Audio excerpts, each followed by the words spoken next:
Hi guys, Coach Isaac here. So what I planned on talking about today was to touch on consistency and just get into an overall flow and kind of see what came off the top of my head, see if there's any gold that comes out.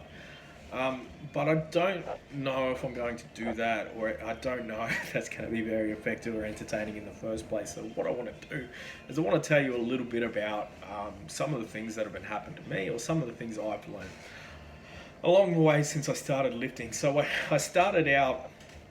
I started out like most guys training in a commercial gym. I did that for years. Kind of fluffed around. Uh, Even though at the time I would have told you I was serious as fuck and I knew what I was doing. Um, but so you start out like most guys going to the gym with the sole desire to improve the way they look aesthetically. Now, look, there's nothing wrong with that, and to say you don't train with that purpose, like either in mind or in the back of your head, is probably a lie. Because let's be honest, everyone wants to look good, everyone wants to feel good, and there's nothing wrong with wanting to do that.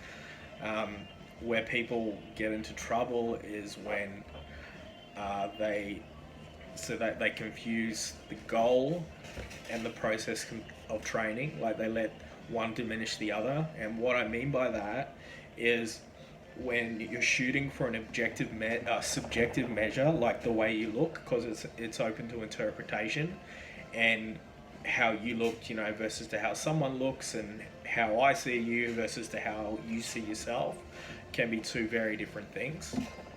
And because of that, people like to lump or put themselves into a box and categorize themselves with how they should train and why they're doing what they're doing. And that's a huge fucking mistake. Because lifting in itself doesn't work like that. It's not subjective. And so just because you have a subjective goal doesn't take away or separate you from the way you should be training.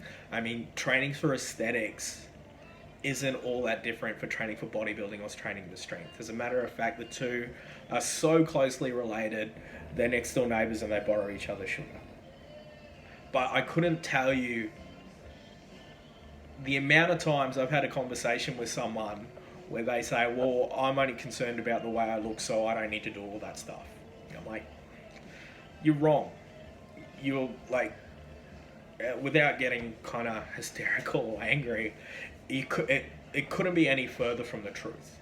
Now, there'll be some subtle differences in the way someone should train versus for aesthetics versus performance, which is something I mainly focus on. But there is still some aesthetic, like, I'd be lying if I didn't say I wasn't still aesthetically minded and I don't want to drop some body fat. And, everyone wants to look better, like I was saying at the start of the video. And I want to do that slowly over time, but you need to understand that there's a priority or there's a hierarchy of how you do things. So if you're in the gym and your goal is, like, let's say you first start out, you're not very big and you're not very strong and you don't have a lot of muscle and you don't have a lot of experience. All right, so if you're lumping yourself in this category of people that only train for aesthetics, and basically you're just doing pump up shit, fluffing around the gym, fucking around, training arms 4 days a week, you're not going to make a lot of progress. You're not going to grow, you're not going to get bigger. And I can guarantee you, if what I'm saying is true and you're that person, is you probably weighed about the same for the last 6 months to a year, depending on how long you're training. Nothing's really changed. But you've gotten yourself into a pattern where you're telling yourself you're making progress and everything's getting better. Maybe, your lifts went up a few kilos, you're using a little bit heavier dumbbells now, but you look the same. And your performance or your lifting is basically the same. And this lies the paradox of what's going on, and this is inherently what's fucking you over. Is you think you don't need to do the hard stuff. You don't really squat, or if you do train legs, it's leg press, and you avoid doing the hard shit. You don't bench press much, and if maybe you do, but probably most guys tend to stick to using dumbbells. It's a little bit easier, the less skill involved, And, you know, bench press is hard if you're not used to doing it, so you feel like you can move a little bit more weight on the dumbbell, so you stick to what you're good at, or you stick to what you know. And every single person that has came and worked with me that used to train like that stopped getting results in about the first 6 months, and then they stayed the same. I've had multiple cases where I've had that guy that was doing what he was doing and then started training with me and is now 20 kilos heavier from when he started. And he's not fat, he's just bigger and stronger. But that's over the long term. It's a long-term scale. We're not measuring things in 12 weeks or 6 weeks or 8 weeks like those bullshit challenges. And that's done over 2 years.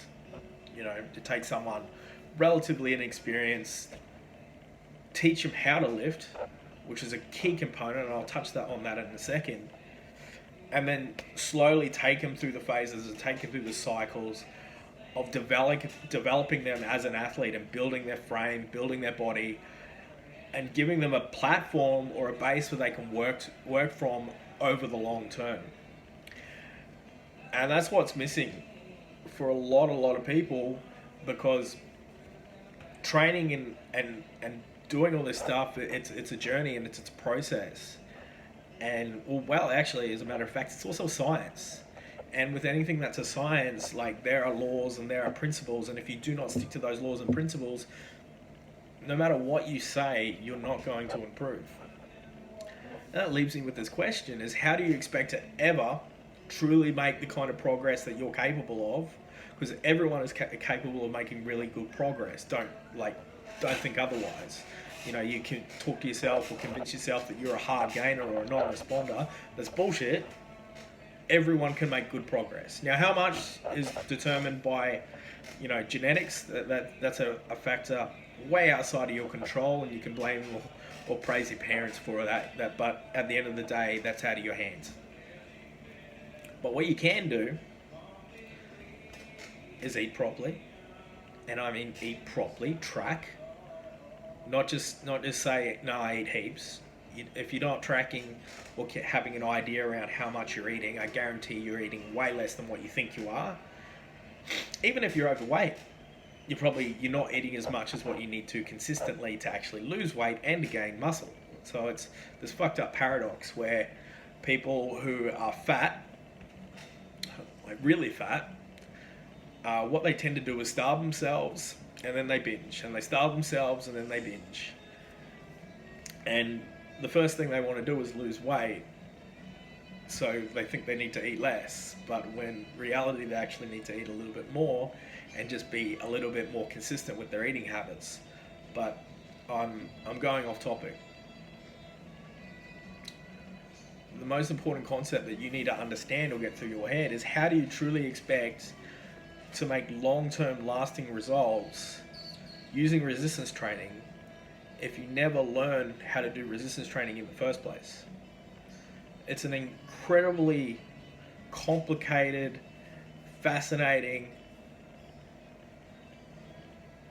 deep subject, and that there's so much skill and thought process that's involved, that goes into creating a training plan for someone and taking someone from point A to point B.